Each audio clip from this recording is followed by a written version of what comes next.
Good afternoon. I am at an Airbnb in Isle of Palm, South Carolina. I am staying in a short-term rental, and I thought I would throw up a video about that very thing, short-term rentals.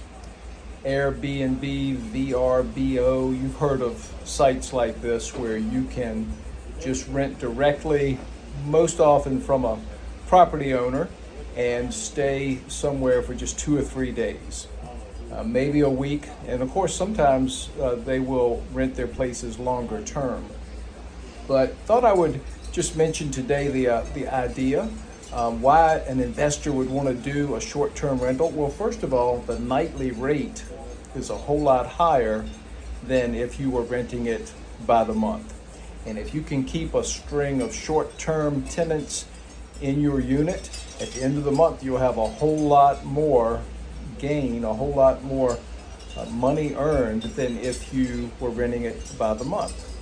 Now, what's the downside? Well, one could be the turnover itself, just having to have someone constantly go in and clean and change sheets, and it's a little more labor intensive. But again, your profits should be worth it, but you've got to keep that in consideration. Number two, some locales are starting to and already have implement rules, regulations, laws that govern these short-term rentals. For example, I'm in Isle of Palms and we are staying here for 3 nights at this short-term rental. We were in Charleston the other day and did what realtors often do when they're on vacation. We stopped in an open house, and it was near the market. It was downtown Charleston. Talked to the agent for a bit, and you know what? There are local ordinances that prohibit a 2 or 3 night rental in the city of Charleston, or maybe it's just specifically that part of Charleston, the historic district. I'm not sure. But so what the investors there do, who like the shorter term idea, is they will rent their places for the minimum number of nights, which is like 29 or 30. So she was telling me how they will rent to traveling nurses oftentimes, by the month. And as long as they're staying there at least a month, that's okay.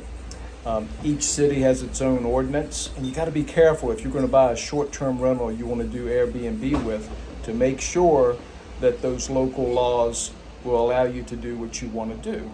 So short-term could still be considered a month.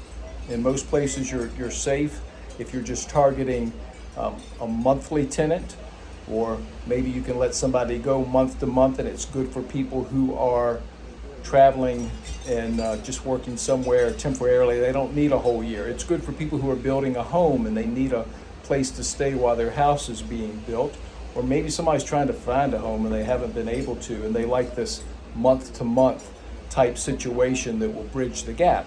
So month to month, you can typically get more per month by giving them that freedom of getting out at the end of a month than locking them into a whole year. And then that brings me to the last type of a lease, a long-term lease, your traditional rental contract that's at least for a year, maybe longer, and it might even renew for a whole another year if you don't notify your tenant within 60 days. As a landlord, as a property owner, you're getting a little less probably if you divide it out, on a nightly basis. But the benefit to you is less turnover. There's less contracts to write. There's less cleaning, typically less service that you have to provide on an ongoing basis for the long-term tenant. So as I'm enjoying this short-term rental tonight, I think I thought I would hop on and just give you an idea of how that can benefit you as an investor. A lot more to learn about it if you're interested. Hope you have a good evening.